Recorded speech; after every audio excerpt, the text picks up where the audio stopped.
live. It's that King Mr. Mumbles, and we have who some might not know, but if you follow Canadian battle rap, you definitely should know who he is. Why don't I'd like to start with having you introduce yourself to everybody? Word. Well, this is Teddy KGB. I'm from Ottawa, Ontario. Been rapping for almost 20 years now. Been battling for about 15 of those, on beat and off beat. Battled in King of the Dot. Battled in Fight Back Battle League. I've battled in Beast Mode. I've battled, yeah, a little bit everywhere in Canada. Yeah, man. What's up? So we start at the beginning. How did you get into, I guess, first rapping in general and battle rap as well? Like what came first? Did you know? How did you what was the start of your journey? Well, it was definitely rap that was the start of my journey. I come by rap by sitting in the back of cars with good sound systems, basically. I had a buddy who had, a huge subwoofer in the back of his car and could just drive around and listen to rap. He had a taste. He knew his stuff. My buddy Adam, who ended up being a DJ for me for many years, knew Yeah. a lot of underground battle rap stuff. So we listened to like a lot of Atmosphere, that kind of stuff, like early Atmosphere, that kind of thing. But that led me down the path towards like early '90s hip hop, like Tribe and De La and stuff like that. Um, Yeah. So that's where I started there. And then, I mean, anybody who listens to rap for a little while sort of gets into the battle side of it too, the sort of like expert level wordplay and stuff. And that always appealed to me. So when I was rapping and coming up, Ottawa had a big scene for like freestyle rap and on beat battles for money. And while I was trying to get good Yeah. and be good in general, I went to a lot of those, and I both enjoyed watching them and eventually started to participate in them. And, so that gave me a taste for it. And, eventually, the whole King of the Dot thing popped off and these acapella battles started becoming big again. So because I had sort of like Yeah. traveled around in these circles, Pesci in Montreal introduced me to King of the Dot. So that got me into Okay. sort of the acapella side of things too. Okay. And yeah.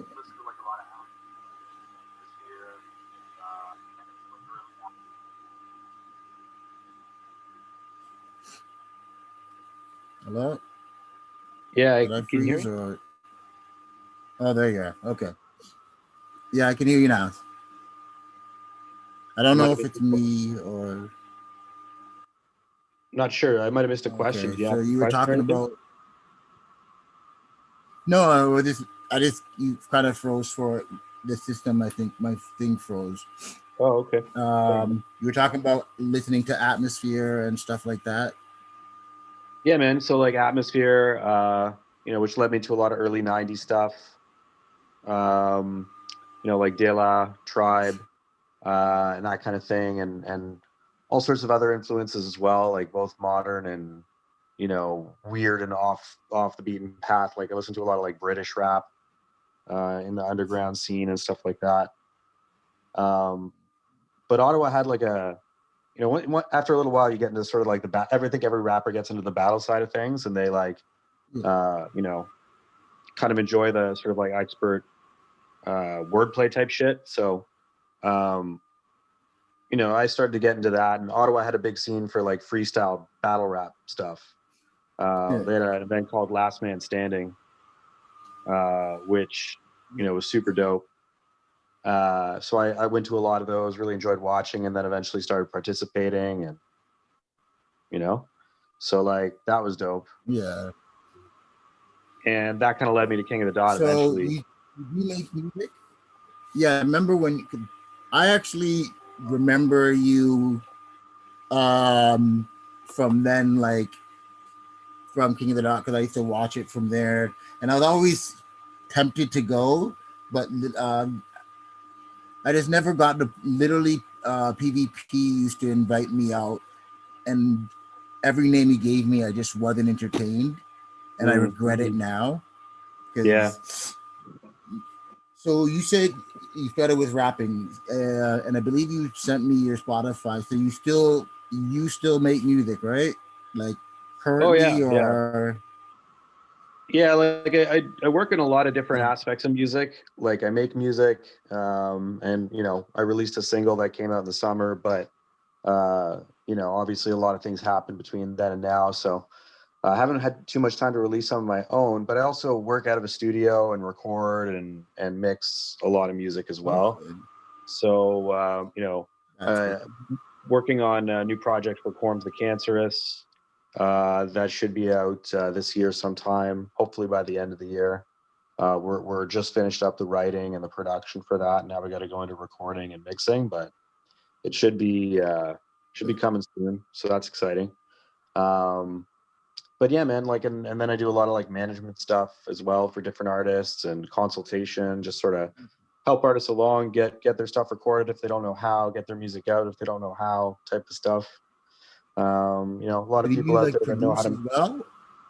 Oh yeah, I make beats. Um, I do a lot of recording, mixing for artists. Um, yeah, man. You know, music is definitely like a huge part of my life. You know, I'm 40 hours a week at my day job, and then 40 hours a week in my studio when you know things are busy.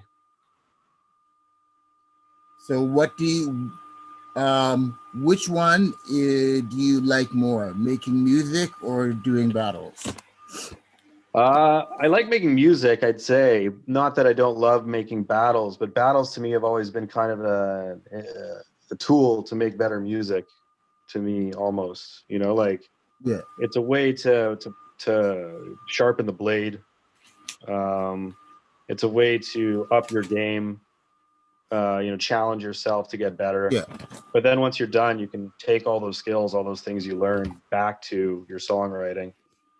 Um, you know, so I think it advances your game quickly, which is what I find most appealing about it. I've I've found with asking that question, certain everybody of a certain age or of maturity in the music, like or even in hip hop who have been here for like 15, 20, Hmm. always say that Yeah. and stuff. I think it's based on how we got into it because we never from a generation that we didn't battle because we wanted to blow up as a battler. We battled because if you called yourself a rapper, you had to battle eventually. Hmm. For someone to take, Yeah. it was just part of the course. It wasn't the goal.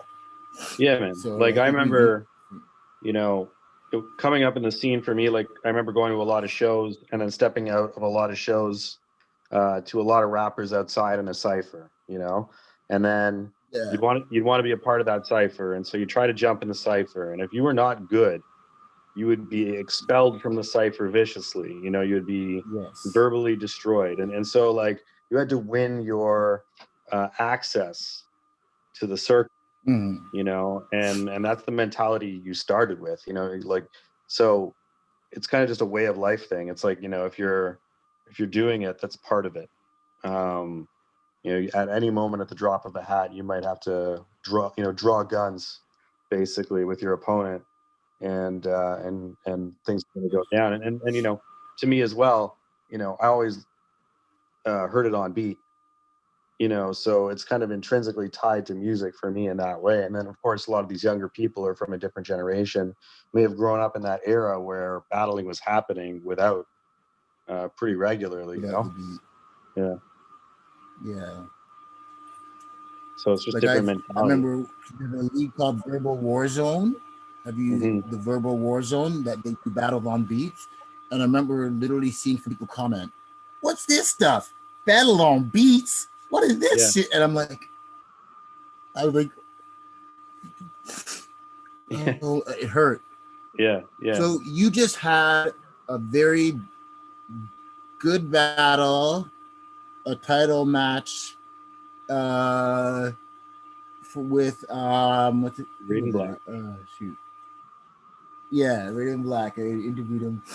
So, what is your? How do you feel about the battle? Did you perform how you wanted? Did you think like?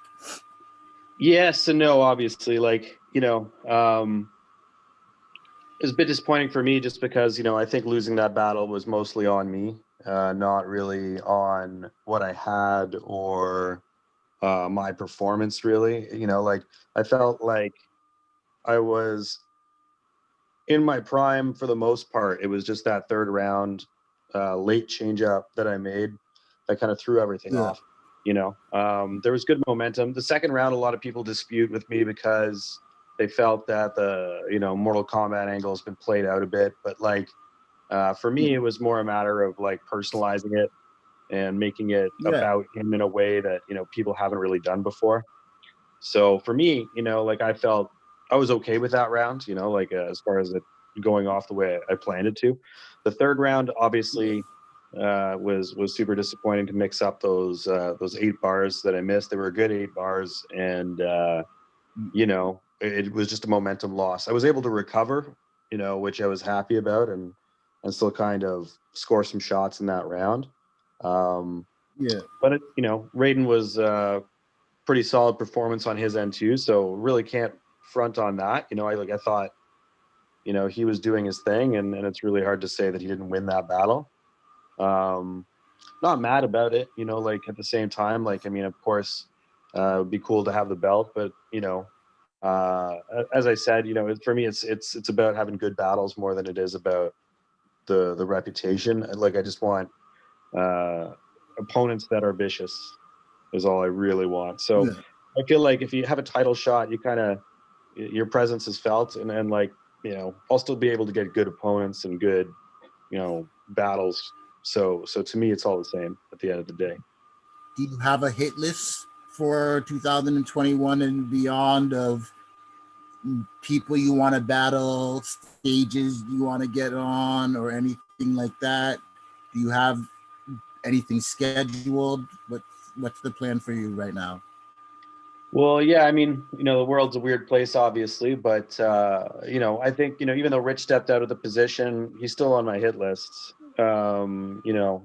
Like I think he's still battling. Uh, I don't think he's yeah, gonna stop. So Poe Rich definitely still there. I'd like to battle him just because, he's one of the OGs of this scene, and he's had yeah, a storied history, and we've had a history of our own. We had a freestyle battle in a yeah. tournament which I won against him in the finals. So there's a little bit of history there too.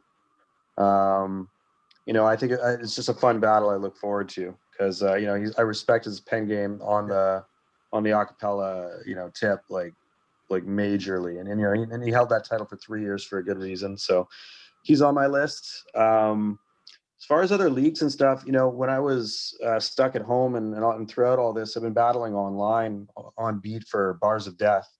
Okay. And Bars of Death is a really cool scene. There's a lot of really good rappers from all over the place that rap there. So there's rappers from Cali, there's rappers from LA, there's rappers from I've battled people in Ireland, through it and stuff like That's that.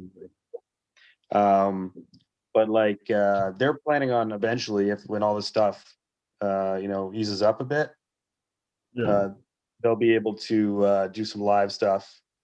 So I'd like to battle with them. They're in Niagara. That'd Okay. be dope to do. Obviously, Beast Mode and King of the Dot. I'd love to do battles with them. Um, Trying to think of maybe DMS at some point would be dope too. Um, but yeah, man, like for me, it's I'll battle anywhere if you give me a good shot at a good person. And if it can be out of town, all the better. Especially now, I'm hungry to get outside. Yeah, I guess it's hard to everyone's not sure what to do there, where to go. A question that I like to ask, and because you do battling and music, I'm going to ask you for both lists. Top five battlers and top five hip hop artists.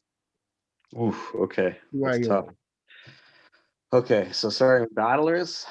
Let's see. Well, Pat Stay really Yeah, has to go on the list somewhere. He's just, he makes it look effortless. It always has, always just has a way of talking to people in a way that I just, yeah, I envy. Bender, rest in peace, was, a personal hero of mine already before he was in the battle scene.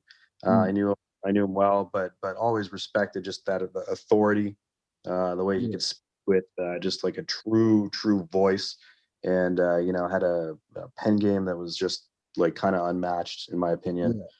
yeah, Um, along the same lines, like Ilmac is a big favorite of mine as well. Ilmac has just kind of this intricacy to his work, which is like sort of wrapped into this like really layered and really yeah. solid performance. I've really enjoyed most of his battles. Um, uh, I got to give it to my boy Sharon to make it into the top five. I never thought I'd say this, and part of the reason that I got to give it to him is because just the meteoric climb of Sharon is Yeah. hard not to respect, and the guy's only gotten better and better. And he's one of those people where if I had to imagine battling him, I would be terrified. Um, Honestly, yeah. you know, I've been getting mocked online for probably almost a good 10 years because I'm a Sharon fan and I admit really, it. Like rap music dot from back rapmusic.com, they even on Facebook now. I swear a week ago on WhatsApp in this group that I'm in, these guys went on for about 20 minutes mocking me hmm because I'm a Sharon fan hmm and I don't care. like no, no. Anybody who mocks Sharon just doesn't understand like how good he is, or just doesn't understand like the craft well enough to yeah, see, what he can do. Like, the danger of Sharon to me has always been doesn't matter what you bring against him, he can turn it on you in 3 seconds. yeah, And if he can do that, it's really hard to win a battle against somebody who can just do that so easily. So it's just that reversal, like he's the master of the rebuttal. But even then, you can't say anymore that he's like a one trick pony. Like he's got bars and he's got yeah, performance he's gotten better. He's gotten projection. like his pen game's gotten better and stuff. Yeah, yeah. Like honestly, I've always just been biased of I tell people I'm from an era of freestyle battles and I'm biased to my freestyle. I'm biased to my freestyle battlers. Like Mm, other than DNA. Like mm-hmm, Ilmac, Hollow the Dawn, like I like that shit. Like, mm-hmm. so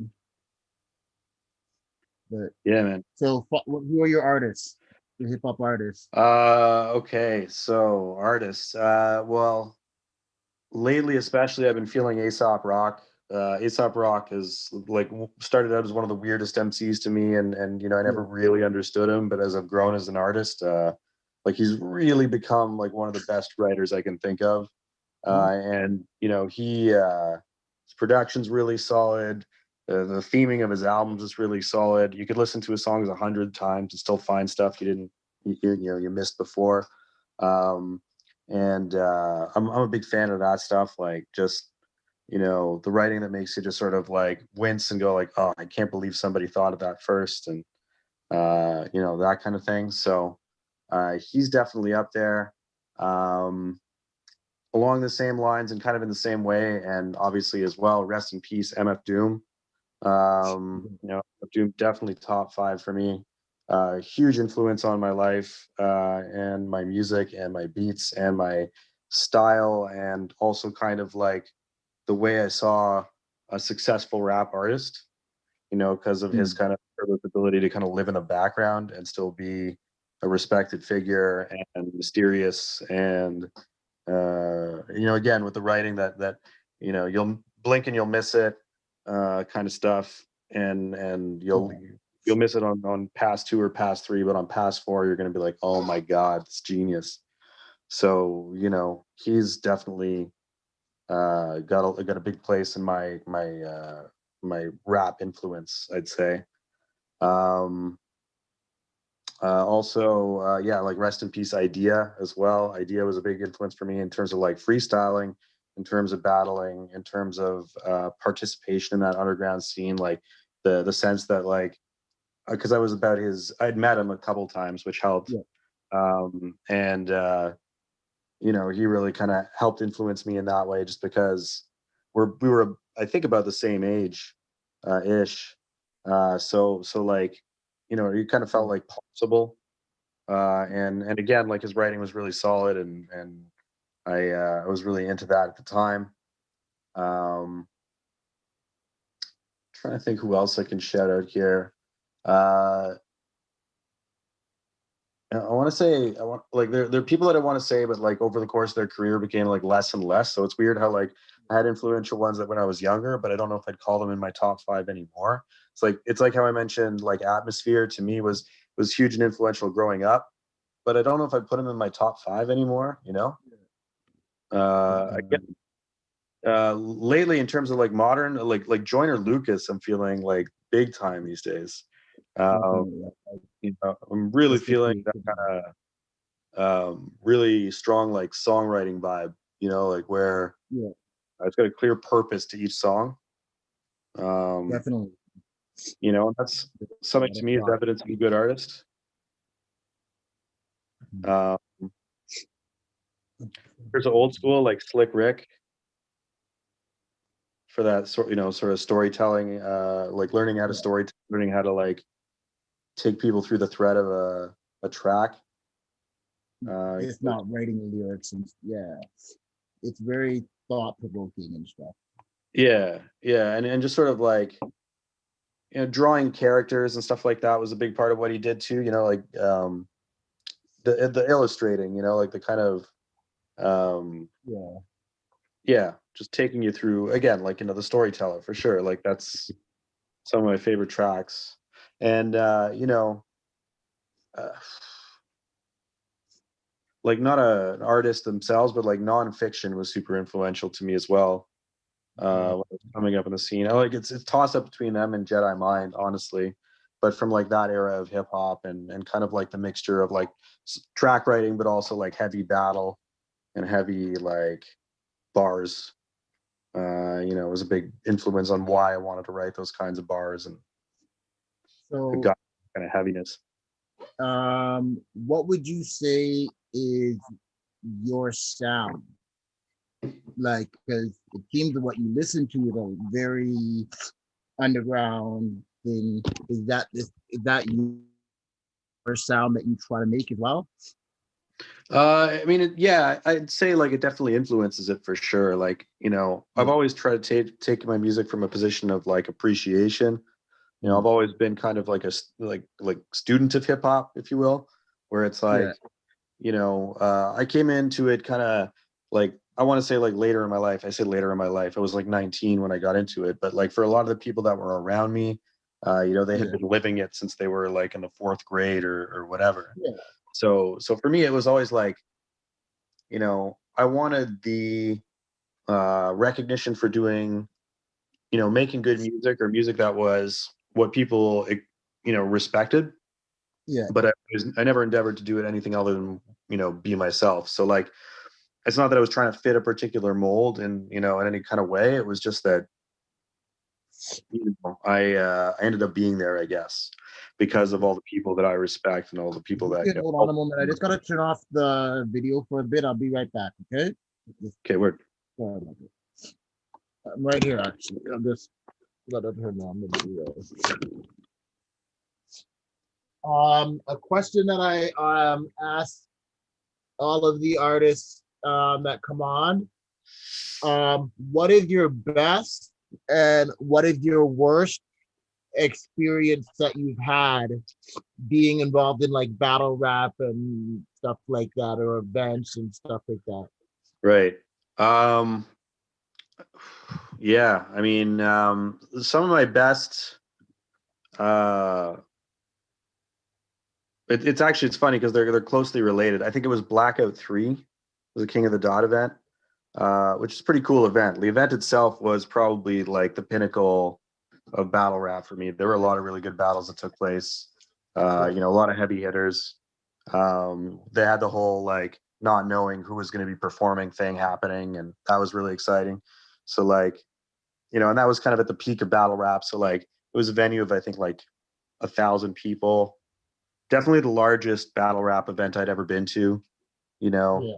and you know, at the same time, I was also battling in it, so it was really like a crazy event. And so what I decided to do was get this like VIP pass thing that they were doing, and it was in Toronto, obviously, and I'm in Ottawa, so what they'd set up was like a limo service that was going to take us from Ottawa to TO and back once the event was over, which sounded like Wow. a great idea. You know, I was like, damn, that sounds awesome. So we did that. Mhm. Unfortunately, there was like 15, 16 people in that limo. And limos are like cozy if you're like, you know, 6 people and you're going from like one spot in the city to another. But if you're like 16 people and you got to drive like 5 hours, like 6 hours, it gets like tight and uncomfortable. And like, you know, so like getting there was brutal. You know, the car was just loaded with people that were like just amped up and ready to go. And that, you know, at least was fun for a little while. Coming home, like after it was all over and everybody's just sort of like either like amped up to 12 or like, you know, a one and like, you know, huddled in a corner, it was just like brutal. And I remember that just being like one of the worst experiences that I had while I was battle rapping, you know. Like outside of that, of course, you know, like just like anything else, sometimes you get a bad crowd and that sucks. Oh, you still there? Yeah. I don't know if I'm running the show or not here, but I'll continue to answer his question, I guess. Yeah, sometimes crowds suck. You get crowds that you know, can turn on you, or they just don't feel your stuff. Sometimes they do and they don't. You know, like sometimes your jokes hit harder than you expect, and sometimes they don't hit at all. It's hard to know. So you write, you know, for yourself, but at the end of the day, sometimes it can feel like you write for 2 months and then jump on stage, do your best bar, and nobody hears it. That can be tough. That can be tough. So yeah, I'm not sure what happened to the man. Um, so what else can I tell you? I got some music on the way. I had a project called Turn the Tables that was delayed, you know, because of COVID. But as I said, I'm working on the Quorums of Cancerous album. It's called Opposite Innocuous. So it's going to be coming out in 2021. Aside from that, I don't got too much to add. So due to the technical difficulties, I guess I'll peace out of here. You can catch me on CRB Capital Rap Battles. You can look up my battles on YouTube if you haven't already. You can also check me out on King of the Dot and see some of my older battles from a few years ago. And again, participating with Bars of Death for anybody who wants to check me out there. All right. Peace out and thanks for having me on, guys.